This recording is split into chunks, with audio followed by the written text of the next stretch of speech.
Bonjour, je me présente, c'est Lotfi Boulari, professeur à l'ENCG Marrakech.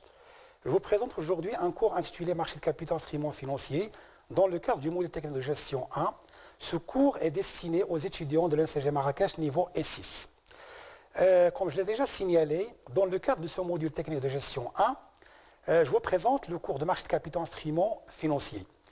Et comme vous savez bien, le cours de marché de capitaux instruments financiers représente un cours qui étudie l'ensemble des marchés qui forment l'ossature de l'économie nationale. Il s'agit bien sûr du marché monétaire, du marché financier, du marché de change et éventuellement du marché hypothécaire. Ça dépend des professeurs. Il y en a des professeurs qui classent ce marché parmi les marchés des capitaux, d'autres non. Généralement, intéressons-nous à ces trois types de marchés, le marché monétaire, le marché financier et le marché des devises. Le marché financier, c'est un marché donc on va étudier d'une manière beaucoup plus approfondie en S7 l'année prochaine, Inch'Allah, et en S9 aussi. Le marché de change, c'est un marché qu'on va étudier aussi en S9. Mais pour ce cours spécialement dédié aux étudiants en S6, on va étudier le marché monétaire. Ça veut dire quoi le marché monétaire? Le marché monétaire, c'est un marché où s'échange la liquidité du court terme, voire parfois le moyen terme. Sur ce marché, on va étudier les comportements monétaires. Dans ce cadre, on va diviser le cours en deux parties. La première partie, étudier les comportements microéconomiques vis-à-vis de la monnaie. Et la deuxième partie, on va étudier les mécanismes macroéconomiques, c'est-à-dire on va étudier la monnaie dans un cadre institutionnel. Revenons à la première partie de notre découpage de travail, les comportements microéconomiques vis-à-vis de la monnaie. On va étudier comment les gens s'adaptent avec la monnaie, comment les gens étudient la demande de la monnaie. Mais avant de planter le décor sur cette partie, il convient d'emblée de mettre l'accent sur l'aspect historique de la monnaie. C'est quoi la monnaie et comment la monnaie a évolué à travers le temps.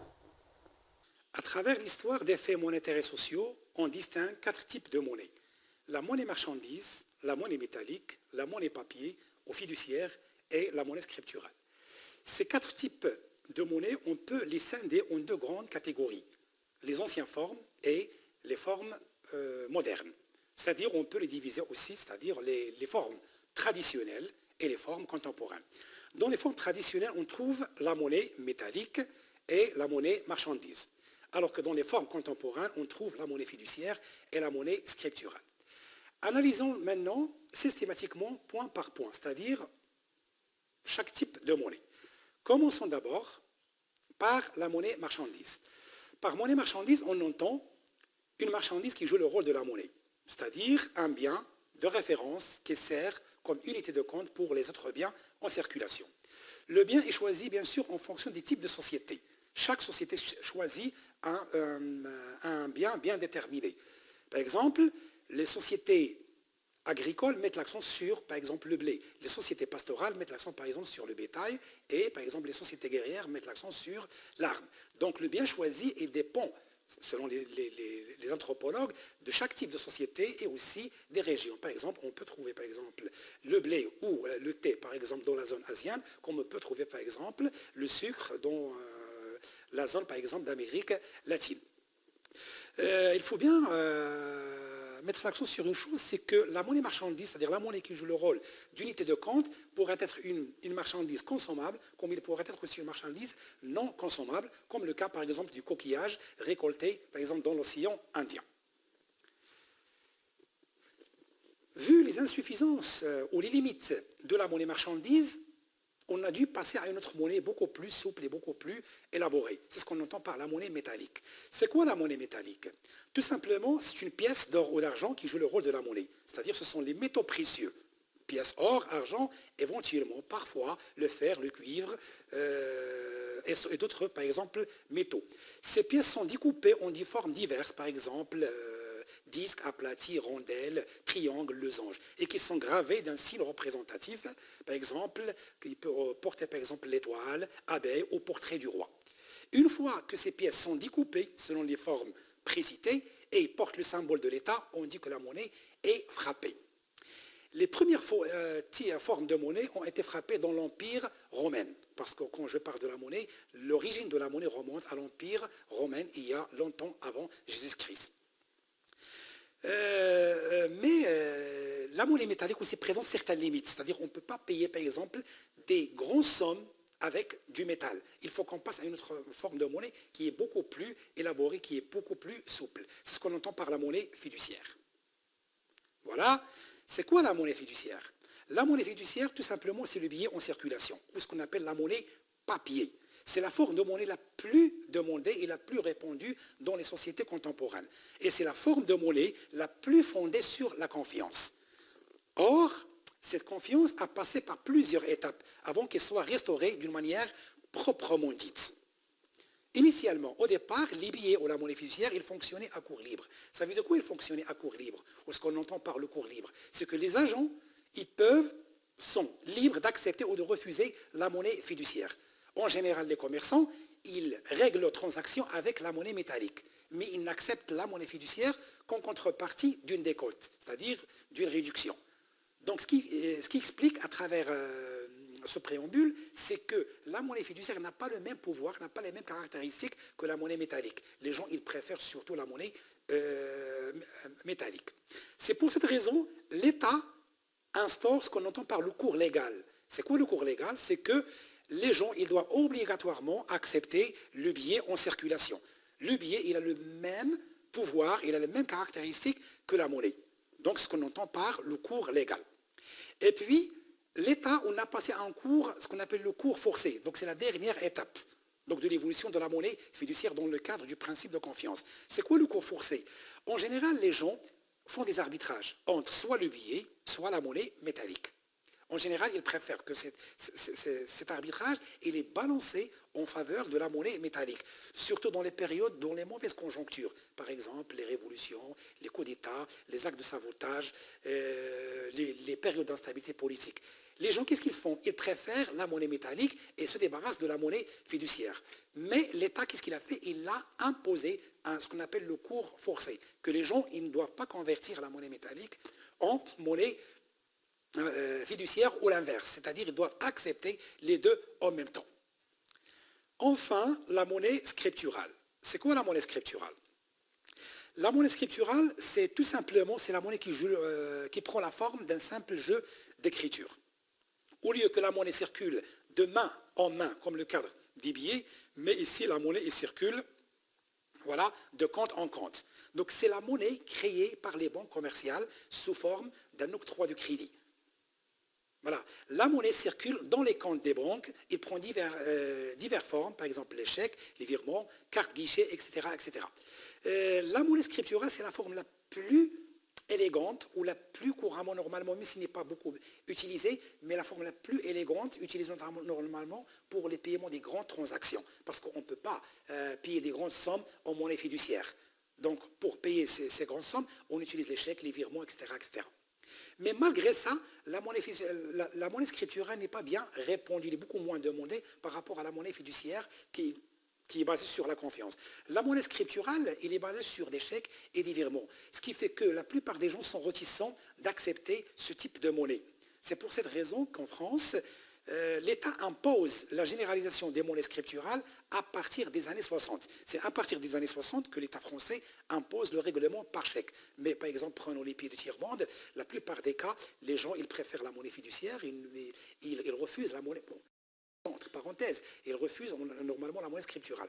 Mais la monnaie scripturale, c'est une bonne chose dans les transactions, parce qu'il laisse ce qu'on appelle une certaine traçabilité, une certaine preuve. Prenons par exemple dans le cadre d'un marché de travail, contrat de travail. Si je travaille avec un patron, une fois qu'il me paye, par exemple, la fin d'année, la fin du mois, un salaire, je peux par exemple déposer plainte, comme quoi j'ai rien reçu, parce qu'il n'y a pas de preuve, il n'y a pas de traçabilité. Or, quand je serai payé par chèque ou par virement, il y a une trace. C'est pour cette raison l'État il a imposé la monnaie scripturale dans certaines opérations bien pointues pour éviter tout conflit et pour créer une certaine fluidité dans les affaires. Voilà. Dans la deuxième section, on va expliquer les fonctions de la monnaie. Avant de parler des fonctions de la monnaie, on va d'abord définir la monnaie. la définition la plus courante, c'est que la monnaie a un moyen d'échange ou instrument de paiement. Or, ce n'est pas une définition proprement dite, parce que de cette définition, on constate une des fonctions de la monnaie, que c'est un moyen d'échange. Or, la monnaie présente plusieurs types de fonctions, normalement 3 fonctions. C'est un étalon de valeur, c'est un moyen d'échange et c'est une réserve de valeur. Étalon de valeur, c'est-à-dire il sert comme unité de compte pour les autres biens. Moyen d'échange, il sert à régler les transactions, et réserve de valeur, c'est-à-dire il est conservé pour des dépenses futures. Maintenant, on va analyser systématiquement point par point, c'est-à-dire la première fonction jusqu'à la 3e fonction, en passant par la 2e fonction. La monnaie comme étalon de valeur. Qui dit étalon de valeur dit que la monnaie joue le rôle d'une unité de compte. C'est-à-dire, elle sert à évaluer les biens. Elle sert à évaluer les fondamentaux, ce qu'on appelle les valeurs intrinsèques des choses, c'est-à-dire les valeurs réelles des choses en donnant un prix. On a par exemple un bien, on cherche à l'évaluer en donnant un prix bien déterminé. Donc, la monnaie joue le rôle d'une unité de compte ou, par exemple, un étalon de valeur. Prenons un exemple très très simple. Dans une économie normative, où circulaient 4 biens A, B, C, D, quand je dis bien sûr économie normative, c'est une économie hypothétique simple, c'est-à-dire dans l'abstrait, parce que dans la réalité, il n'existe pas 4 types de biens, il existe N biens. Dans une économie hypothétique simple, il circulait 4 types de biens, A, B, C, D. En l'absence d'une monnaie, c'est-à-dire sans monnaie, on a besoin de connaître les rapports d'échange entre les biens, c'est-à-dire ce qu'on appelle les prix relatifs, le prix d'un bien par rapport à un autre bien. On a les prix de A par rapport à B, le prix de A par rapport à C, le prix de A par rapport à D, le prix de B par rapport à C, et le prix de B par rapport à D. Enfin, on a le prix de C par rapport à D. On a besoin de connaître alors ces prix relatifs. Or, une fois qu'on introduit la monnaie, on va voir qu'il va faciliter les choses. Donc l'introduction de la monnaie. En introduisant la monnaie, c'est-à-dire lorsqu'on va insérer la monnaie, on va passer des prix relatifs aux prix monétaires. Et on va voir pourquoi. Prenons la première hypothèse. La première hypothèse, on va considérer que un bien qui va jouer le rôle de la monnaie et un bien qui fait partie parmi les biens, c'est-à-dire une marchandise consommable. On va prendre soit le A, soit le B, soit le C, soit le D. Dans le cadre de notre exemple, on va prendre l'exemple, le bien A, qui va jouer le rôle de monnaie, c'est-à-dire qui va évaluer les biens. Qui dit évaluer les biens, on va exprimer les biens par rapport au prix de A. Dans ce cas, on aura le prix de B par rapport à A, le prix de C par rapport à A et le prix de D par rapport à A. Donc on aura besoin de connaître 3 prix monétaires. Regardez, on ne parle pas ici maintenant des prix relatifs, mais des prix monétaires parce qu'on a introduit la monnaie, la marchandise A qui va jouer le rôle de la monnaie. L'hypothèse 2, c'est on va considérer qu'une monnaie tombe du ciel, c'est-à-dire un bien qui va jouer le rôle de la monnaie, mais qui ne fait pas partie des biens en circulation, c'est-à-dire une marchandise non consommable, soit par exemple le coquillage, soit par exemple la monnaie métallique M. Dans ce cas, on aura besoin de connaître 4 prix monétaires. Le prix du bien A par rapport à M, le prix du bien B par rapport à M, le prix du bien C par rapport à M et le prix du bien D par rapport à M. Maintenant, passons à un cas réel, le cadre d'une économie réelle. Donc, on a donné une explication simple d'une économie hypothétique simple. Maintenant, on va traiter un cas complexe. Ça veut dire quoi un cas complexe? Dans la réalité, il existe N biens, il existe M services. Donc la réalité est beaucoup plus complexe parce qu'il n'existe pas 4 types de biens, il existe N biens. Donc, puisque la réalité est beaucoup plus complexe, donc on a N biens et M services. On a besoin de connaître alors une combinaison C de 2 de N. C'est-à-dire on va choisir les valeurs d'échange entre 2 biens d'une N, N oméga, une combinaison de 2 N, ce qui donne mathématiquement N, N-1 sur 2, prix relatif. Or, en choisissant un bien de référence, c'est-à-dire on va parler de l'hypothèse 1, comme une marchandise monnaie, on aura N-1 prix monétaire. Toutefois, si on introduit la monnaie, c'est-à-dire M comme unité monétaire abstraite, conformément à l'hypothèse 2, on aura besoin de connaître N prix monétaire. Très bien. Passons maintenant à la deuxième fonction qui dit que la monnaie est un moyen de paiement. C'est la fonction la plus courante. C'est quoi le rôle de la monnaie? Tout simplement, la monnaie, elle sert à régler les transactions. Elle sert à acheter les biens. Qui dit transaction, c'est tout achat, revente des marchandises. La monnaie, elle sert à régler les transactions. C'est une fonction très très importante, tout simplement parce qu'avant, dans les sociétés primitives et avant le développement de l'économie marchande, l'économie fonctionnait sous forme d'un troc, c'est-à-dire l'échange des biens. Un bien A contre un bien B. Mais le troc présente des problèmes. Problème de confrontation des désirs, problème de confrontation de l'offre et de la demande, problème, par exemple, d'exposition, de foire, etc., etc. Donc, pour gérer ce problème, on a introduit la monnaie pour acheter n'importe quel bien. Donc, c'est une fonction qui permet de contourner les problèmes de troc, échange de biens, rencontre.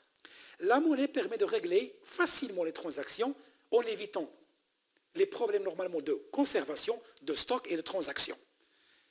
En somme, la monnaie, elle a un pouvoir, elle a un poids, ce qui permet de réduire les coûts d'information et on va introduire un terme plus important qui englobe l'ensemble, il permet de rationaliser les échanges. Passons maintenant au troisième volet, à la dernière fonction de la monnaie. La monnaie comme réserve de valeur. Ça veut dire quoi, réserve de valeur? Dans la conception keynésienne, la monnaie ne sert pas uniquement à régler les transactions, mais aussi conservée pour des motifs de protection ou de spéculation. Ça veut dire quoi? Ça veut dire quand j'ai la monnaie, je dépense pour l'achat des biens. Mais quand je dépense pour l'achat des biens, ce qu'on appelle une consommation immédiate, aujourd'hui, mais je peux renoncer à une consommation, c'est-à-dire je peux garder la monnaie pour les dépenses futures. Donc, épargner aujourd'hui, c'est une consommation dans le futur. Le fait de garder la monnaie chez soi, donc c'est une réserve de valeur. La monnaie, elle est conservée donc pour des dépenses ultérieures. Voilà. Donc la partie non consommée de revenus pourrait être thésaurisée, c'est-à-dire conservée à la maison, ou affectée à l'achat des terrains. C'est-à-dire je peux investir ma monnaie. Je peux acheter des terrains, des immeubles, des actions, des obligations, de l'or, des tableaux, des beaux-arts. C'est-à-dire je vais fructifier ma monnaie. Donc la monnaie est considérée comme une réserve de valeur. Dans ce cadre d'analyse, les économistes distinguent entre les actifs qui sont liquides et les actifs non liquides. Plus clairement, ils distinguent les actifs qui ont un caractère purement monétaire et les actifs financiers ou réels qui ne sont pas liquides. Donc, les actifs non liquides, ils ont un peu ce qu'on appelle un avantage. Ils ont un rendement plus ou moins élevé, mais aussi ils ont un risque plus ou moins élevé. Alors que la monnaie, il n'a pas de rendement et aussi il n'a pas de risque également. C'est-à-dire la loi universelle de la finance stipule que le rendement est proportionnel au risque. La monnaie, il a le caractère pur, c'est qu'il n'a pas de risque, mais aussi il n'a pas de rendement. Analysons maintenant un autre point qui concerne les caractéristiques de la monnaie. Si on compare la monnaie avec les autres actifs, on constate que la monnaie dispose des propriétés spécifiques. Dans la conception keynésienne, la monnaie jouit de plusieurs qualités. Parmi ces qualités, c'est la liquidité. C'est quoi la liquidité? La liquidité, c'est le fait de convertir un actif en liquidité rapidement. On le convertit rapidement, mais sans perte en capital. Donc, un actif qui a le caractère de la monnaie, c'est un actif qu'on peut le convertir facilement, mais on ne va perdre rien. C'est-à-dire qu'on va garder la valeur faciale. Donc, la liquidité constitue un actif purement, la monnaie constitue un actif purement liquide. Prenons par exemple, carte guichet ou un chèque. Une fois que j'insère ma carte guichet, je retire ma monnaie et je garde la valeur faciale. Je ne perds rien. Une fois, par exemple, que je reçois un virement, c'est-à-dire je reçois ma monnaie et je peux retirer mon argent, c'est-à-dire je garde ma valeur faciale. Par contre, si, par exemple, j'ai une action, ce qu'on appelle un actif financier, le fait, j'ai acheté une action à 100 dirhams, le fait de revendre l'action, ça veut dire quoi revendre l'action? Je vais convertir l'action, le titre financier, en monnaie. Je ne vais pas la revendre à 100 dirhams. Je vais la revendre avec une probabilité pile ou face. Je peux gagner, par exemple, je peux la vendre à 120, comme je peux la revendre à 80. Donc il y a une probabilité de perte en capital. Donc l'actif financier n'a pas les caractéristiques de la liquidité. Le cas aussi pour les terrains, le cas aussi pour l'or, pour les obligations, etc. etc. Donc ces actifs ne sont pas considérés comme des actifs liquides. Alors que la monnaie, c'est un actif liquide, c'est-à-dire un actif qui est facilement transformable en monnaie sans perdre en capital. Ça, c'est la première caractéristique. La deuxième caractéristique, évoquée aussi par John Maynard Keynes, c'est la suprématie de la monnaie. Ça veut dire quoi la suprématie de la monnaie? La monnaie, il a un statut suprême, il a un grand pouvoir, c'est-à-dire il ne peut pas être remplacé par un autre actif. Donc, il est difficile d'imiter la monnaie, il est difficile de remplacer la monnaie. La monnaie, prenons par exemple la monnaie et à notre actif le terrain. C'est vrai que par exemple le terrain, il rapporte l'argent, l'action rapporte de l'argent. Bon, si on suppose l'hypothèse de probabilité de pile, c'est-à-dire on gagne de l'argent. Mais imaginons, on est dans le cadre d'une conjoncture de stress. Par exemple, instabilité politique ou par exemple mauvaise conjoncture. Prenons par exemple en Syrie, en Irak, etc., etc. Les gens, ils cherchent la monnaie, ils ne cherchent pas les actions. Les gens qui ont de l'action, ils ont du mal à vendre leur action. Par contre, dans une économie, par exemple, en crise, dans un pays où il y a une instabilité politique, tout le monde cherche la monnaie, ce qu'on appelle la fuite vers la qualité. Donc, il a un statut supérieur. Le pouvoir d'achat de la monnaie. On va voir maintenant un autre point qui concerne le pouvoir d'achat de la monnaie. Qui dit pouvoir d'achat de la monnaie? Il dit la valeur de la monnaie. C'est-à-dire, la monnaie, elle vaut combien? La valeur de la monnaie se mesure par son pouvoir d'achat, sa capacité de se procurer une quantité de biens et de services. C'est-à-dire, j'ai 100 dirhams, j'achète combien de biens avec 100 dirhams? Ce qu'on appelle le pouvoir d'achat de la monnaie. Donc, 100 dirhams me permet d'acheter 3 biens en T0. Mais en T1, normalement, je vais acheter par exemple X biens, sachant bien que X, il diffère de N. Ça veut dire, plus clairement, j'ai 100 dirhams aujourd'hui, n'a pas le même pouvoir d'achat de demain. Quand je dis demain, ce n'est pas demain au sens propre du terme, mais au sens figuré. Demain, ça pourrait être 3 mois, 1 année, 3 ans, 4 ans. En général, prenons par exemple un horizon du court terme vers le moyen long terme. J'ai 100 dirhams aujourd'hui, j'achète N biens. Demain, dans 3 ans, automatiquement, je ne vais pas acheter les N biens. Je vais acheter donc M biens, sachant bien que M, elle est inférieure à M. Pourquoi? Parce qu'il y a ce qu'on appelle la hausse des prix, le rythme de l'inflation. Donc la monnaie, elle perd son pouvoir d'achat au rythme de l'inflation. Donc avec aujourd'hui 100 dirhams, j'achète par exemple deux cahiers, une chaise, par exemple un cartable. Dans 3 ans, je suis dans l'incapacité d'acheter l'intégralité de ces biens. Donc ce qu'on appelle le phénomène de l'érosion monétaire. La monnaie, elle perd de la valeur avec le temps. Sous cet angle, il y a lieu de relever des points suivants. La monnaie perd de la valeur au rythme de l'inflation, ce qu'on appelle le phénomène de l'érosion monétaire. Prenons un cas simple. Le revenu d'un ménage Y, Bield, qui touche par exemple 3 000 dirhams par mois. Donc ce 3 000 dirhams par mois désigne son salaire monétaire ou son salaire nominal, c'est-à-dire l'ensemble des encaisses. On a 3 000 dirhams, 3 000 unités. 3 000 dirhams, c'est son salaire monétaire. Si maintenant on divise 3 000 dirhams sur le niveau général des prix, P, on fait par la division 3 000 sur P, il désigne le pouvoir d'achat de ces encaisses. Ça veut dire quoi? C'est-à-dire avec 3 000 dirhams, il va acheter N biens, ce qu'on appelle aussi le salaire réel. Dans ce cas, il faut faire la distinction entre ce qui est nominal et ce qui est réel.